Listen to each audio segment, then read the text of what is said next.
We're going to visit the massive and breathtaking temple of Abu Simbel in southern Egypt. It was almost lost forever in the 1960s. If you haven't heard the story of Abu Simbel, here is a little background. Abu Simbel is located in Upper Egypt near the border of Sudan on the west banks of Lake Nasser. Another little tidbit, if you didn't know, what's considered Upper Egypt is the southern part of Egypt because surprisingly the Nile River flows from south to north. This is one of Egypt's most iconic and awe-inspiring monuments. It was built during the reign of Ramses II, and this is the same pharaoh who has a massive statue that resides inside the new Grand Egyptian Museum. Now you can see why he's also referred to as Ramses the Great. Now here's what's interesting. In the 1960s, the Egyptian government constructed the Aswan High Dam, and it threatened to submerge Abu Simbel under the rising waters of Lake Nasser. This temple was in danger of being lost to history. Now the Egyptian government, in collaboration with UNESCO, embarked on a monumental engineering project to save the temple from flooding. Over a span of 4 years between 1964 and 1968, engineers and archaeologists carefully dismantled this entire structure, cutting it into more than 1,000 individual pieces, and moved it 65 meters higher up the mountain. You can see here, this is the approximate location of where it was originally, and here's the new location. It was painstakingly re-erected, and they actually man-made this entire mound and put it back to its original position, making this one of the largest and most impressive preservation efforts in history. Now, this temple also has some very interesting astrological alignments, so I'll show you about that in just a little while when we go inside. Welcome to the Abu Simbel Temple Complex. After you come in, it's a 10-minute walk down to the entrance, or you can get a ride from a golf cart for a small fee.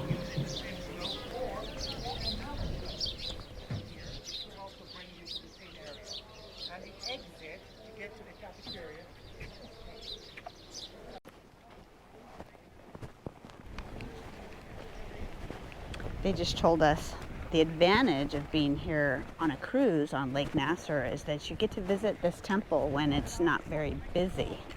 So we practically have this place to ourselves.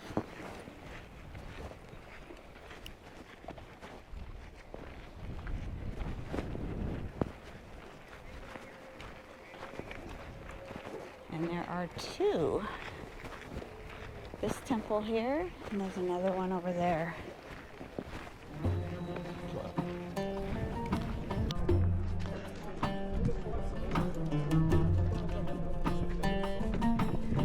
First, we'll enter the temple of Ramses II.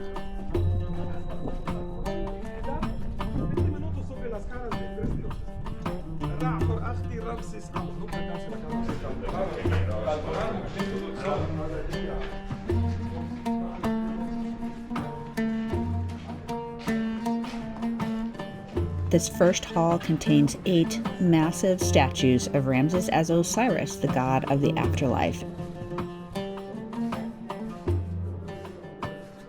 And the most remarkable feature is this temple's alignment. Twice a year, on February 22nd and October 22nd, sunlight penetrates the entire 200-foot length of this temple to illuminate the interior sanctuary statues. Now they say that these dates align with Ramses' birthday and coronation. It's pretty fascinating, and when they rebuilt this monument, they tried to keep the alignment the same. The walls largely tell stories of Ramses' military victories.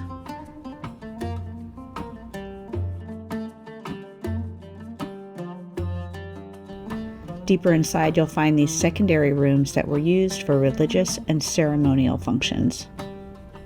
Now, there was a lot to see in here, and our tour guide said that they were not allowed to give detailed instructions and tours inside the temple.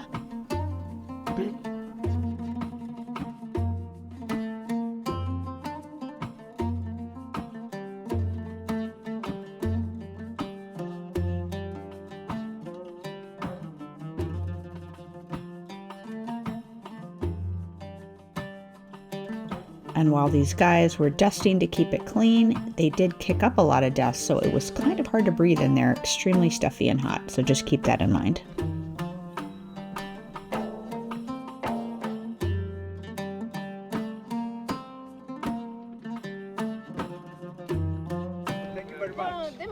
So this is the stage where the light show will be held this evening. I'll be back to show you that. And this entire rock mound is actually man-made. They recreated the entire thing, including the angle at which it slants so that it could be in alignment with the sun. Now, he did tell us that the sun actually shines through the door for I think he said something like 50 days before the equinox and 50 days after the autumn equinox. But for marketing purposes, they tag a single day where you get 10,000 visitors here at once to watch the sunrise. So if you come a day before or after that date, you're still going to have a great show. Next, we're going to head over to the smaller temple. This is the temple of the god Hathor and Queen Nefertari. Egyptian queens were rarely given such divine status. On the facade, you have 6 statues, 4 of Ramses II and 2 of Nefertari, all the same size, suggesting their equal status.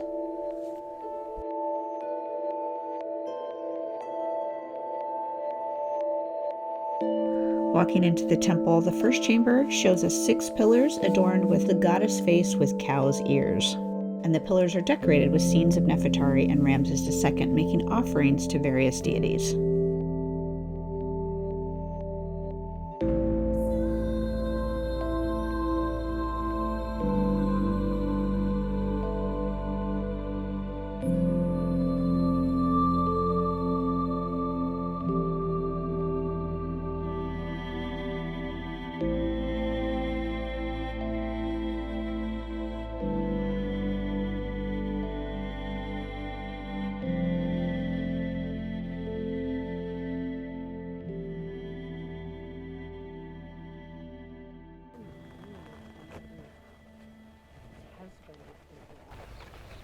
So one of the tips here for Egypt is plan on sweating your butt off. We are here in late October and it is still extremely hot, especially down in the southern part of the country. So I would bring extra clothes, or I would bring laundry supplies, or plan on doing laundry at the hotel because your stuff will get very sweaty. Thank you. Good, yes, it's hot, but we're good. Talking about the symbol. No, I'm good. Yes, okay, no problem. Take idea. No. Talking about 2 temples. No. No book? No book. Not right now, thank you. Will you take your drink? I've already had one, thank you. Welcome back. Thank you. How was it inside? Oh, wonderful. Beautiful.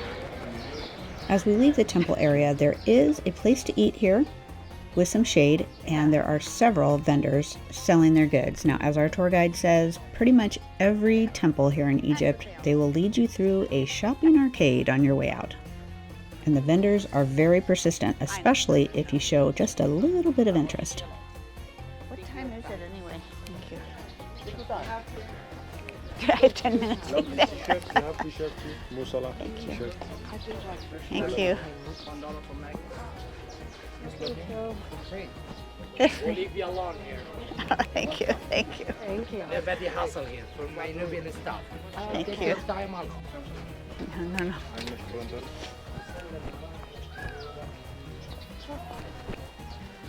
Almost free. Almost free. Today. All right. Free. Almost free today.